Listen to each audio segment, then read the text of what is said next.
that sin bin, do you think, was a bit of a game turner looking back now? Yeah, well, yeah, 8-6 to 18-8, 2 tries during that time. But I was, as I was saying, like it obviously was, but then also the things that were happening up until that time, we had to really be disciplined in that period of time and get down that end and kick well. I think we kicked out on the full during that time as well. I think we had an error and we gave them field position at 12 men on a wet night, and they had a really good game plan and they executed it well against us, and yeah. How frustrated were you with the Victor moment? Very. Yeah, really frustrated. Unnecessary? Yep. And what's his reaction been? Yeah, no real reaction at the moment. It's sort of on the pretty light side, I would say, of what's that? We have 10 minutes last week for that, and then 10 minutes this week for this. It's it's frustrating that it's sort of there's such a big difference in the 10 minutes. So you're frustrated because you didn't think it was a sin bin? No, I guess we got some things out this week from the NRL basically saying, you can't do that. If that happened to Kez, I'd be really frustrated there. It wasn't necessary, and it wasn't the end of the world at the same time. Trent, with Brandon Smith, and forgive me if I've missed this in other games, do you usually take him off late in the first half, or did you make a switch?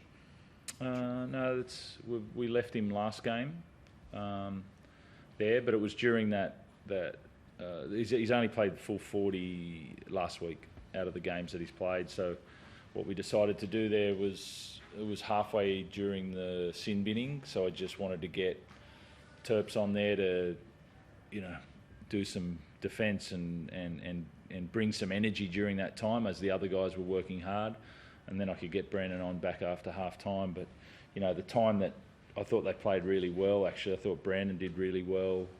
Start a game, I thought Lindsay, Jared, those boys really pushed hard. They come off the bench at 8-6 and they go back on at 26-8.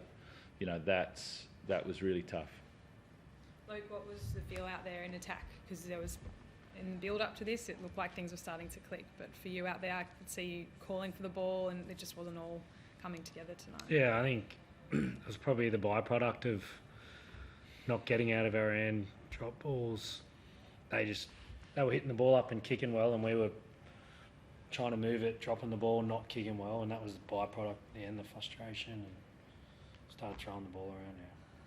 So could you feel that, like Trent said, he could sense it even before the Victor, that you were just off tonight? Yeah, you could feel. You just feel we missed our mark in the style of game. We felt probably good off the back of last week, and then we didn't roll our sleeves up and get real dirty there at the start. Robbo, just back on Victor, because he's such a great asset for you, but those are such big moments in games that can cost you. So I know you've spoken to him before about treading that fine line. How's he going to take this forward? I know he'll be really disappointed that 10 minutes the team had to withstand. Yeah, look, I don't want him to. I want him to sort of fix it, but not dwell on it. He's made some really good progressions this year, so he's not going to go back to zero on the stuff that he's sort of got under control and the way that he's played the game. He's playing good minutes, he's playing good time, he's got good vision of play, and he made a mistake there, but we won't dwell on it for too long. If that's all right, you guys missed like 39 tackles. Is that mindset, or what do you kind of put that down to tonight? Yeah, definitely. That's what happened tonight. There wasn't. As I said, I thought our edges were poor in the tackling department. The questions they got asked, they needed to be much better on finishing them off, and they weren't. Everyone okay injury-wise? Yeah, I think so. Fletcher Baker's probably the only one that sort of came off there. Thanks.